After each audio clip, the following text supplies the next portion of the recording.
지금 엘리야 선지자가 아합 왕에게 바알 선지자와 아세라 선지자 850명을 불렀고요. 또 이스라엘 백성들을 불러서 결국 갈멜산이라고 하는 곳에 이르게 됐죠. 갈멜산에 이르게 돼서 도전을 하게 되는데, 지금 백성들을 향해서 엘리야가 그렇게 말했습니다. 18장 21절 말씀에 따르면 엘리야가 모든 백성에게 가까이 나아가 이르되 너희가 어느 때까지 둘 사이에서 머뭇 하려느냐 라고 반문하고 있습니다. 여러분, 이러지도 못하고 저러지도 못하는 사람들 역시 있었겠죠. 그런 사람들도 있었겠지만 그들이 이미 바알의 폭정 아래서 하나님을 떠났고, 하나님을 떠난 어떤 그런 상태에서 선지자가 말씀을 전하여도 반응이 미지근했을 것이에요. 하나님에 대한 열정은 이미 다 식어져 버렸고, 아마 흔히 말하는 오늘 우리나라 시국으로 말한다면 정치권의 눈치를 보는, 그럴 수도 있겠죠. 또 자기에게 힘을 주는 어떤 이익이 되는 사람이 어떻게 할 것인가, 어떻게 나올 것인가에 대한 그런 염려도 하면서 눈치 보면서 머뭇했겠죠. 아니, 이게 하나님을 섬기는 사람들이 좀 단호하지 못하고 이럴 수밖에 없는 상황도 인정은 하지만, 그렇게 이해는 하는 부분도 조금 있지만, 그러나 본질적으로 하나님의 사람들이 명확하게 자기 정체성을 밝혀야 되지 않겠습니까? 이런 상황에서 결국 갈멜산에서 결투가 벌어졌잖아요. 결투가 벌어져서 먼저 숫자가 많은 바알 선지자 450명과 아세라 선지자 400명, 850명이 자기들의 신의 이름을 부르면서 비를 내려달라고 한마디로 기도를 간청을 하게 된 것이죠. 그랬는데도 불구하고 아침부터 낮까지 계속해서 바알의 이름을 부르면서 우리에게 응답하소서, 우리에게 응답하소서 그렇게 했지만 결국에는 여러분 비는 내리지 않았어요. 36절 말씀에 따르면 저녁 소제 드릴 때에 이르러 선지자 엘리야가 나가서 말하되 아브라함과 이삭과 이스라엘의 하나님 여호와여, 그러면서 하나님의 이름을 부릅니다. 그리고 결국 38절에 보면 여호와의 불이 내려서 번제물과 나무와 돌과 흙을 태우고 또 도랑의 물을 다 마르게 했다, 그렇게 되어 있습니다. 39절에 가서야 모든 백성, 머뭇했던 백성들이 보고 엎드려 말하되 여호와 그는 하나님이시로다 고 고백합니다. 그는 하나님이시로다.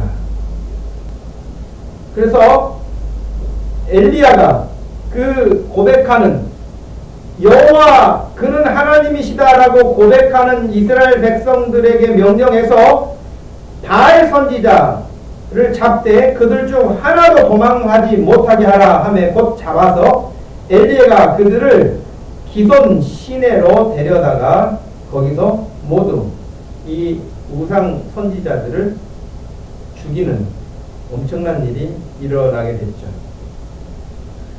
아마 이 사실을 가장 조마조마하게 기다리고 있었던 사람이 누구였을까요? 지금 갈멜산으로 이렇게 아합과 그의 신하들과 바알 선지자들과 아세라 선지자들이 지금 다 가고 하나님의 사람이라고 하는 엘리야, 그가 가서 누가 참 하나님인지 대결을 벌이는 그 일에 대해서 가장 궁금증을 가지고 있었고 기다리고 있었던 사람은, 그 결과를 기다리는 사람은 바로 왕궁의 이세벨이었을 것입니다. 그 이세벨이 조마조마하면서 기다렸을 것이죠. 그런데 19장에 넘어와서 우리가 읽었던 말씀에 따르면 어떻게 합니까? 아합이 엘리야가 행한 모든 일과 그가 어떻게 모든 선지자를 칼로 죽였는지를 이세벨에게 말했다. 그렇게 되어 있잖아요. 아주 감당할 수 없는 그런 소식을 들은 것이죠. 이세벨이 그냥 있었겠습니까? 이세벨이 이 소식을 듣자 2절 말씀에 이렇게 말합니다. 이세벨이 신하들을 엘리야에게 보내어 이르되 내가 내일 이맘때에는 반드시 엘리야 너의 생명을 저 죽은 네가 죽인 저 바알 선지자 아레세라 선지자 같게 너의 생명도 그렇게 만들어줄 것이다 라고 엄포를 놓습니다. 근데 오늘 우리가 여러분 길게 지금 이야기를 끌고 왔습니다만은 오늘 이 말씀에서 반전이 일어나는 장면이 있습니다. 그 반전이 일어나는 장면이 있는데요. 이렇게 앞에 소개했던 엘리야라고 하는 이 선지자를 생각하면 얼마나 당당한 선지자입니까? 얼마나 분명한 선지자입니까? 얼마나 대단한 선지자입니까? 그리고 지금 18장까지의 내용만 보더라도 갈멜산에서 850대 1로 승리한 하나님의 강력한 은혜를, 임재를, 하나님의 놀라운 능력을 지금 경험하고 돌아온 사람 아닙니까? 세상 뭐 두려울 것 없는 사람 아닙니까? 근데 여기서 반전이 일어납니다. 반전이라고 하는 이 명사는 반대 방향으로 구르는 돌 혹은 위치, 방향, 순서 따위가 반대가 됐다. 세 번째 의미가 지금 우리가 보는 반전의 의미인데 일의 형태가 완전히 뒤바뀜을 반전이라고 그러잖아요.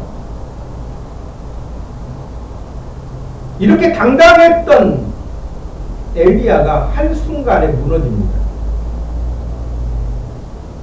하나님의 말씀이라면 성실하게 정말 어떤 환경에서도 그가 타협하지 아니하고 하나님의 말씀을 따라서 순종했고 하나님의 역사를 이루며 여기까지 왔던 사람 엘리야.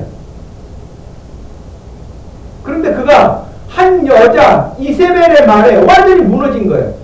여러분 하나님의 어마어마한 그 일들을 경험한 이 사람이 한낱 왕궁에 있는 그 이세벨의 말에 완전히 낙심천만해서요 도망갑니다. 너를 반드시 죽이겠다라고 하는 이세벨의 그 엄포에 그가 지금 도망가요. 도망이야 갈 수 있죠. 우선 그 자리를 피하여서 대책을 세울 수 있으니까요. 피할 수 있다고 봐요. 그런데 그가 이후에 했던 그런 태도는 여기 지금 말씀드린 것처럼 반전이라고 할 만큼의 그런 내용이 되는 것이죠.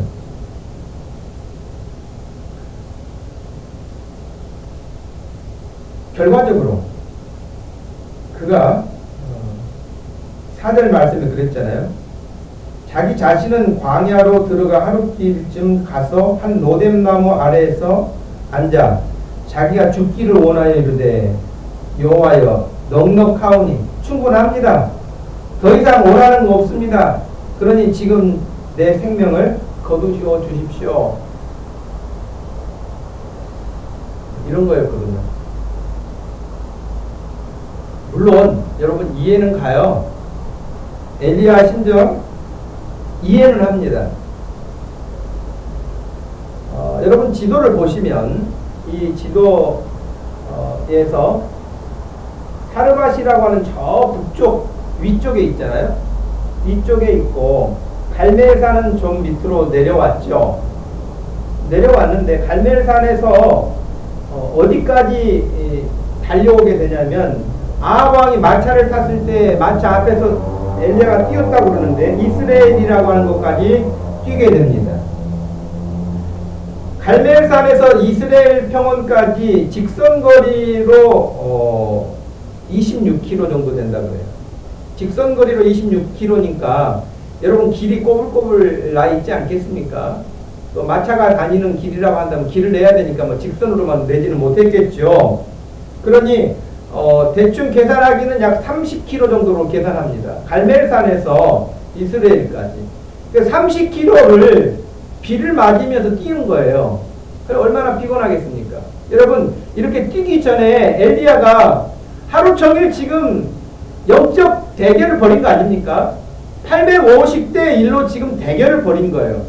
오전 내내 그들이 바알과 아세라 이름을 부르면서 난리를 피웠고 그 이후 저녁 소재 드릴 때쯤에야 엘리야가 하나님 앞에 기도하기 시작했는데 여러분 머리가 무릎 사이에 들어갈 만큼 정말 허리가 끊어지는 간절함을 가지고 그가 기도했다고 되어 있습니다. 그러니 그것만 해도 여러분 녹초가 됐을 거예요. 여러분 기도해 보신 분 알잖아요.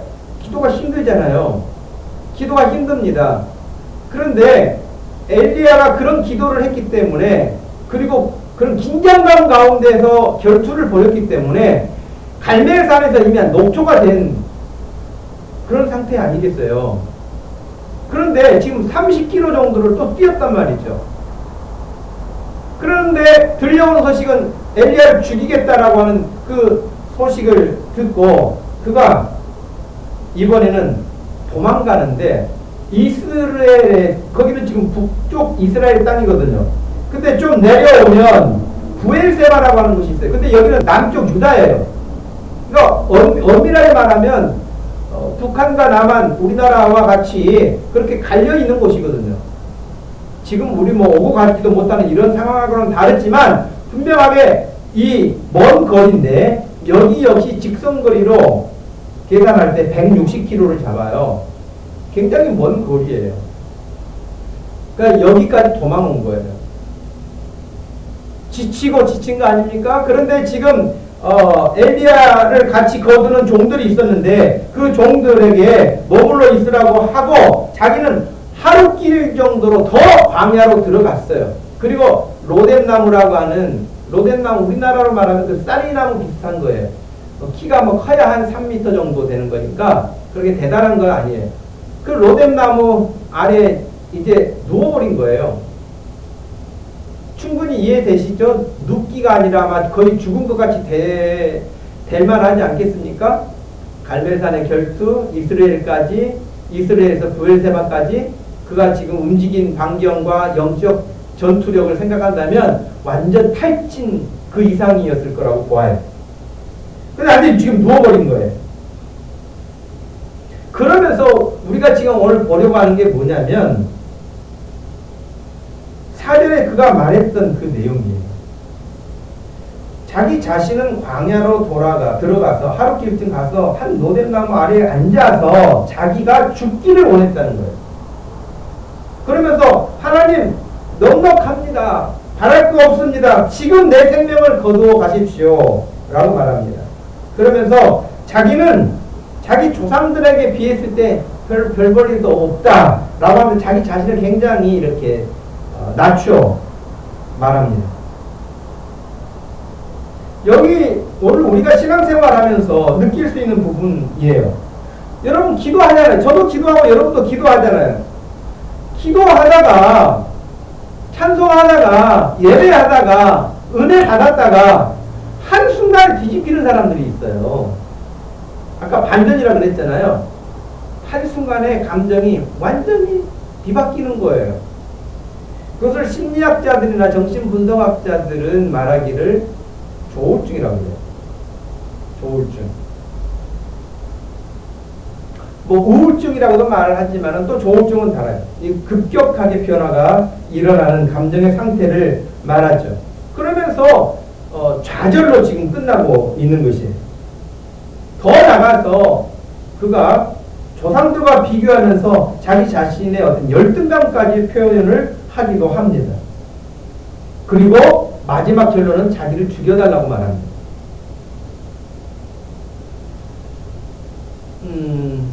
이런 상태에 있는 지금 엘리야의 모습을 우리가 보면서, 근데 여러분 잘 아는 바와 같이 엘리야가 여기서 죽은 건 아니잖아요. 다시 일어나거든요.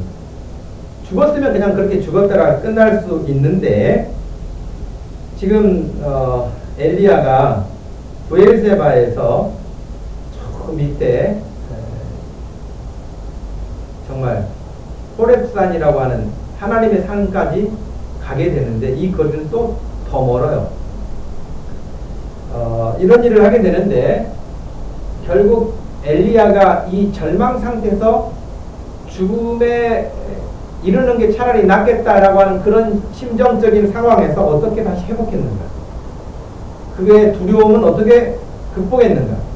이세벨이 죽이겠다고 하는 그 엄포의 두려움을 어떻게 이겨냈는가 하는 것입니다. 세 가지를 말씀드리는데 제목을 말씀을 드립니다. 첫 번째는 지난주에도 말씀드렸지만 힘들고 어려운 자신의 처지를 하나님 앞에 말씀드린다는 것. 항상 기억하십시오. 그러니까 지금 엘리야 선지자가 자기가 지금 이제는 죽는 게 낫다 그렇게 말하지 않습니까? 지난주 욥도 자기가 태어난 생일을 저주했다 그랬잖아요. 그만큼 극심한 상태에 빠져 있는데, 마찬가지로 엘리야도 더 이상 살고 싶은 그런 생각이 없습니다까지 떨어졌던 사람이지만, 그런 말조차도 하나님 앞에서 해야 된다는 거예요. 딴 데 가가지고 할 말이 아니에요. 하나님 앞에 나와서 하나님 차라리 죽는 게 더 좋을 것 같아요 라는 그런 심정을 하나님 앞에 와서 그가 토해낸다고 하는 것입니다. 그것이 타령이 됐든지 원망이 됐든지 감사가 됐든지 여러분 어떤 거라도 상관없어요. 그런 내용을 엘리야가 하나님 앞에 로뎀나무에 지금 앉아서 하는 말 아닙니까?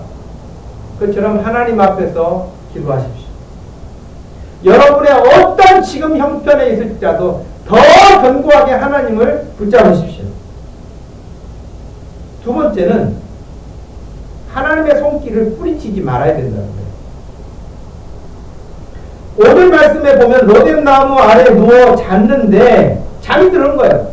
잠이 아니라 몇 날 며칠도 지금 잘 만큼 되지 않았겠습니까? 지치고 지친 지금 엘리야니까 잠이 깊이 들었겠죠. 자더니 천사를 하나님이 보내셔서 엘리야를 어루만지며 라고 되어 있어요. 천사가 와서 발로 쭉쭉 건드리는 게 아니에요. 그냥 볼기를 내리치는 것도 아니에요. 뭐 엄청난 광풍을 일으킨 것도 아니에요. 어루만지. 참 이건 저는 이 말씀을 보면서 성령께서 엘리야처럼 죽기까지 어려운 상황에 처한 그렇게 힘들어 있는 사람들을 향해서 성령 하나님은 늘 이렇게 어루만지시며 다가오시는 줄로 믿습니다. 여러분이 힘들고 지쳐있고 하나님 앞에 그렇게 신음하며 기도할 때에 여러분을 어루만지시는 분이 우리 성령님이십니다. 성령님이 오셔서 여러분의 기도를 들으시고 여러분의 마음을 만지시고 여러분의 갈 길을 인도하신다는 것입니다. 어루만지며 그에게 이르되 일어나서 먹으라. 본즉 머리밭에 숯불에 구운 떡과 한 병 물이 있는데 이에 먹고 다시 누웠다 되어 있습니다. 그런데 하나님께서 천사를 보내셔서 지금 엘리야의 이야기를 다 들으시고 엘리야 너 지금 무슨 소리 하냐? 네가 그거 정도밖에 믿으면 안 되냐?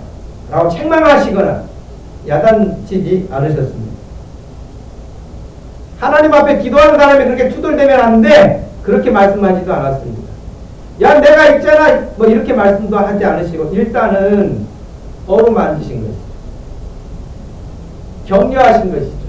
받아주신 것이죠. 그의 기도를 들으신 것이죠. 그리고 그에게 먹을 것까지 마실 것까지 준비하시면서 그 기도에 응답해 주십니다. 여러분, 기도가 응답된 거예요. 엘리야는 죽기를 바랬지만 죽음으로 응답된 게 아니라 하나님이 그를 어루만지심으로 응답해 주십니다. 여러분, 우리가 하나님께 기도하는 이유가 뭐냐면 우리가 어떨 때는 잘 몰라요. 나는 이것이 옳다고 생각해서 하나님 정말 이렇게 되기를 원해요. 혹간 우리가 그렇게 기도했을지라도 하나님이 아니다, 그것이 아니라 이것이 더 좋다라고 하면 이렇게 응답해 주시는 거예요. 우리는 그 하나님을 믿잖아요. 그러니까 여러분, 기도할 때 거침없이 마음껏 하세요. 하나님께 말씀을 드리세요. 하나님이 정리해 주셔서 우리에게 응답해 주십니다.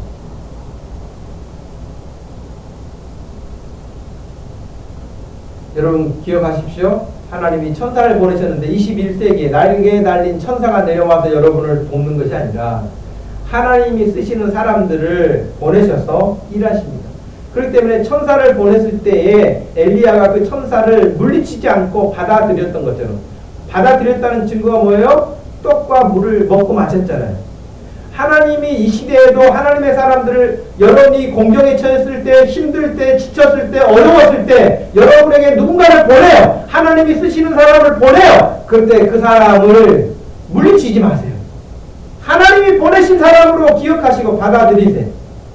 그럴 때 하나님이 하시는 일을 여러분이 경험할 수 있습니다. 마지막 세 번째는 남은 사명이 두려움을 이기게 합니다. 7절 여호와의 천사가 또다시 와서 어루만지며 이르되 일어나 먹으라, 네가 갈 길을 다 가지 못할까 한다. 이에 일어나 먹고 마시고 그 음식물의 힘을 의지하여 40주 40야를 가서 하나님의 산 호렙산, 흔히 신의 산이라고 말하죠. 그 산에 가게 됩니다. 거기 가서 그는 사명을 받게 됩니다. 하나님이 남겨두신 사명이 있었어요. 엘리야가 감당해야 될 일이 있었어요. 그 일을 하나님이 호렙산에서 다시 모세에게 마치 주셨던 말씀처럼 엘리야에게 다시 말씀하시는 그 산으로 보내신 것입니다. 근데 오늘 이 지금 말씀 중에서도 여러분 그러지 않았습니까?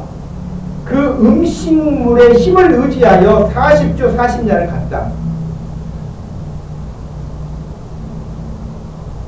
정말 먼 길을 간 것이죠. 피곤하고 지친 몸을 이끌고 간 것이죠.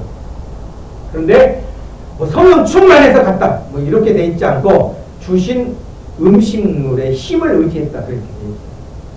여러분, 어떤 사람들은 기도하면 나는 다 필요 없어, 그런 사람들인데 뭐 믿음 좋은 것 같지만 믿음 좋은 게 아니에요.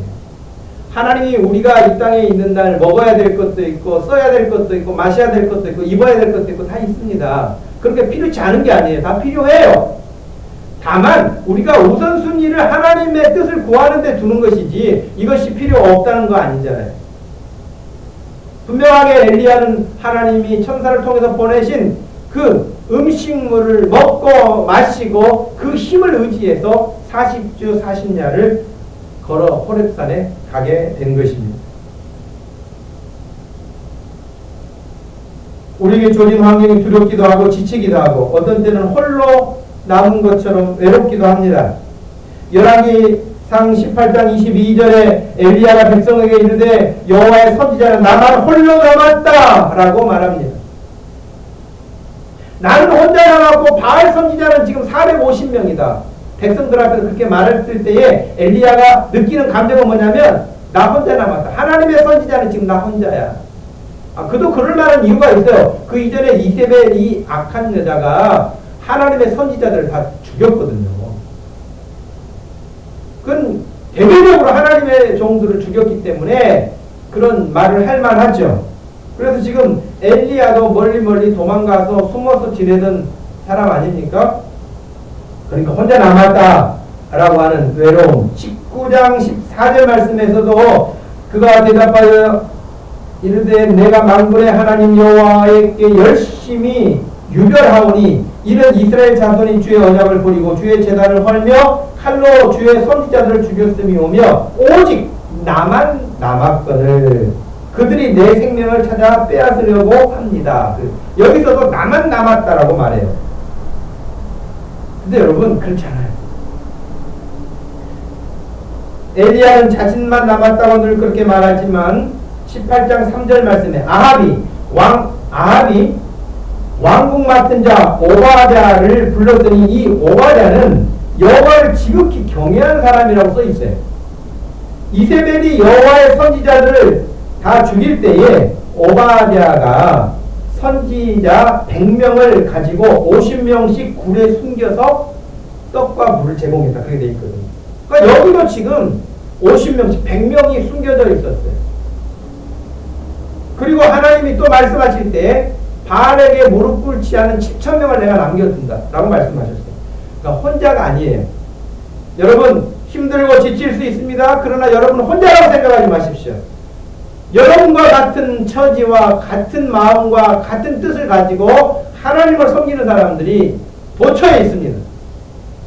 우리 목동 주신교회 또 특별히 하나님을 섬기는 여러분이 혼자 있다고 외롭다고 생각하지 마시고 나를 위해서 기도해 주는 사람도 있고 나와 같은 처지에 있는 하나님의 사람들도 있다는 사실을 기억하시기를 바랍니다. 생명은 하나님의 주권입니다.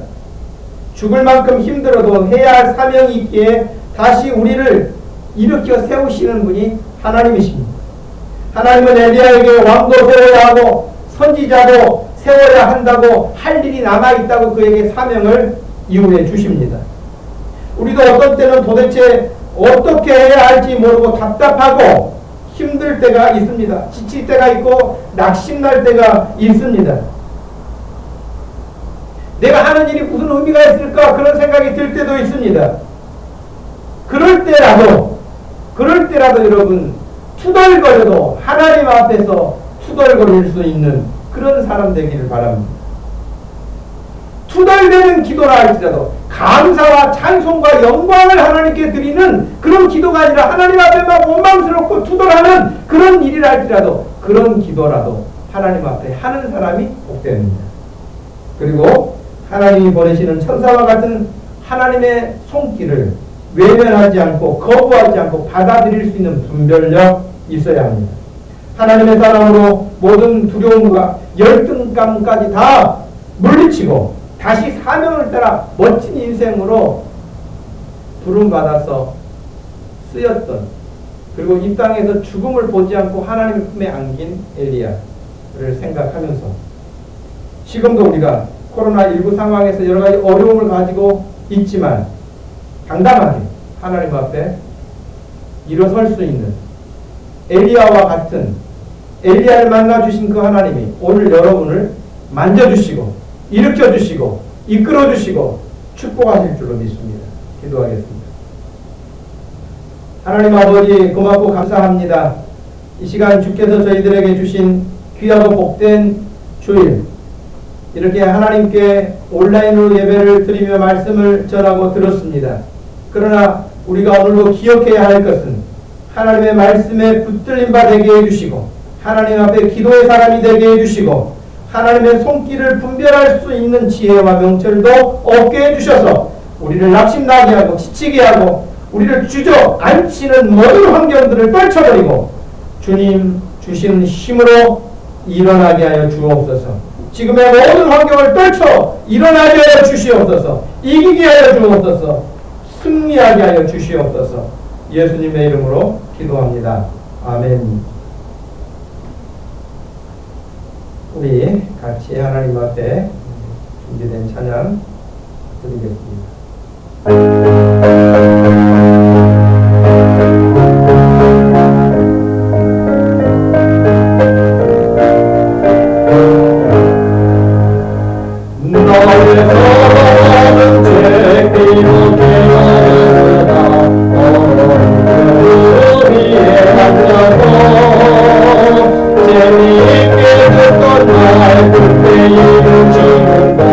내가 있지 않고 기억합니다.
감당하고 십자가에 달려 죽인 하나님 어머니가 이루며 눈물 많이 흘렸고 지금까지 내가 기억합니다.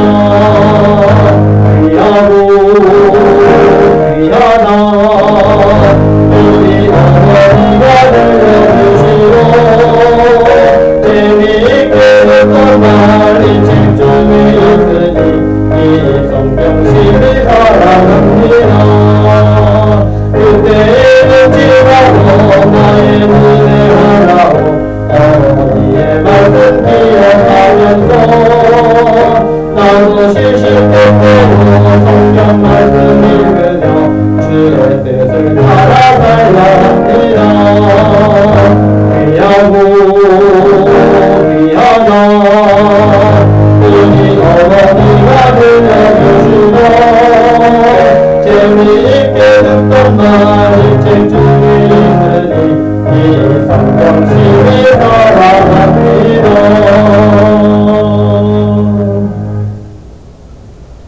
지금은 우리 주 예수 그리스도의 구속하신 은혜와 우리 하나님 아버지의 극진하신 그 사랑과 성령 하나님 우리 가운데 찾아와 주셔서 어루만져 주시고 위로해 주시고 격려해 주시고 떠나지 않으시며 함께 하시는 그 은혜가 그 능력이 오늘도 함께 예배한 사랑하는 모든 성도들 머리 위에 지금부터 영원토록 함께 계실지어다.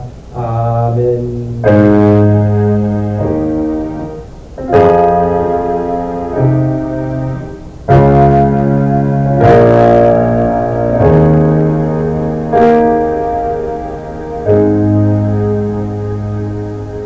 여러분 생일 축하 김성덕 집사님이 25일, 이수연 집사님이 28일인데 우리 지금 온라인상에서 우리 이분들 한번 생일 축하 노래 부를까요?